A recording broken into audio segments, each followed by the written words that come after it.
Sa muli nating pagkikita, ipapaalam ko sa inyo ang resulta ng boto ng taong bayan. Thank you, Dream Team.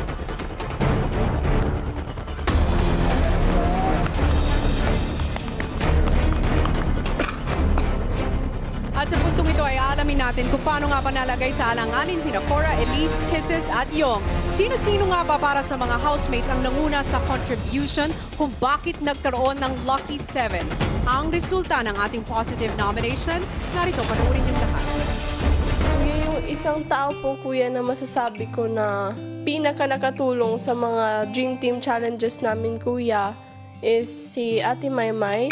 Marami pong times na sinalo niya yung grupo, especially yung sa acting.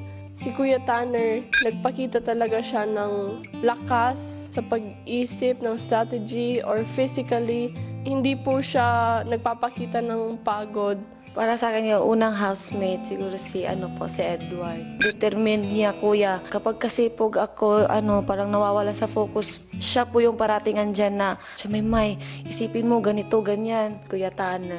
Every Dream Team Challenge po na binigay niyo po sa amin, si Kuya Tanner po yung pinakamalaking parte ng idea po. Tanner, for me. He's always the part of everything.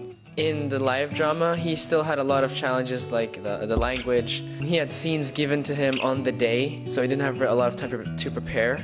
Si Maymay, kuya, physically she's not the strongest. In here, she is one of the most willing people out of the Dream Team. Si Ate Maymay po, kuya, positive palagi po, kuya. Sa hindi din po siyang nag-give up po. Si Edward po para sa akin po, kuya. Nakatulong po siya sa mga ginagawa po namin, kuya. Sinabi po na siya na masakit sa likod niya. Nandun pa rin po siya, kuya. Pinaka nakapagtulong sa Dream Team challenges. Kuya, masasabi ko po si Tanner sa mga tasks na strength. Talagang siya yung nakapagtulong sa amin, lalo na yung Lucky Ball Challenge. Kung wala sa team namin si Tanner, nako, mapapahirapan po talaga kami. Natural leader po siya. Kuya, mapipili ko po si Yong. Kasi kita ko may mga challenges kami na hindi talaga forte niya.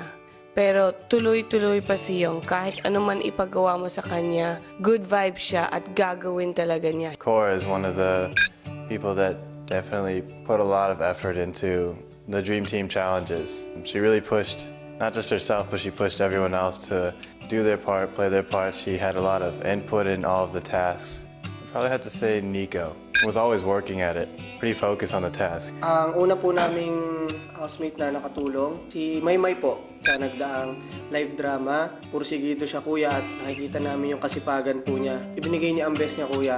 Kuya, yung pangalawa po namin napili si Kisses po. Nakasama ko siya sa unang task, kuya. Di po siya yung talagang malakas sa pangatawan, pero napabilib niya po ako dun sa lakas ng loob po niya na sumabak po sa mga malalaking gawain. Kuya, si Tanner po kasi sa Glass Tower po, kuya, siya lang po yung iisang tao na nagbubuhat nung sa isang side. Kaya malaking tulong po yung lakas po niya, kuya, sa grupo. Sila Nico at Makoy naman po, kuya. Una po, dun sa bola na challenge. O sa side po namin, si Makoy po, siya po yung nangunguna po sa pag-ayos po nung stick. At sa live drama naman, kuya, si Nico naman, kuya, yung positivity po niya, kuya, sobrang nakatulong po sa grupo.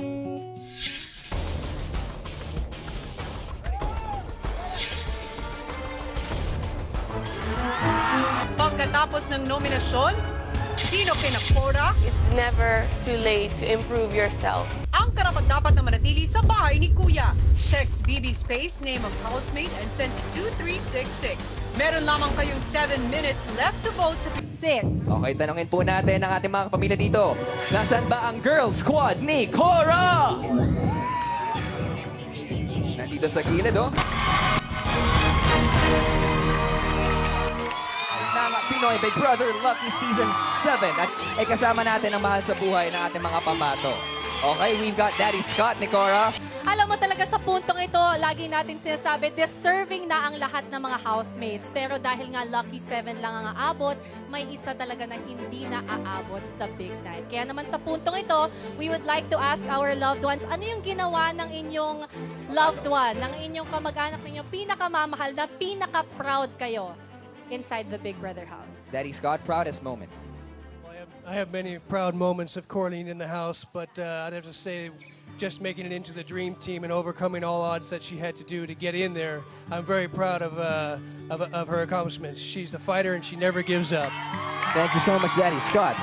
Yun din ang sinabi ni Cora kanina sa kapila. Laging lumalaban. Kisses!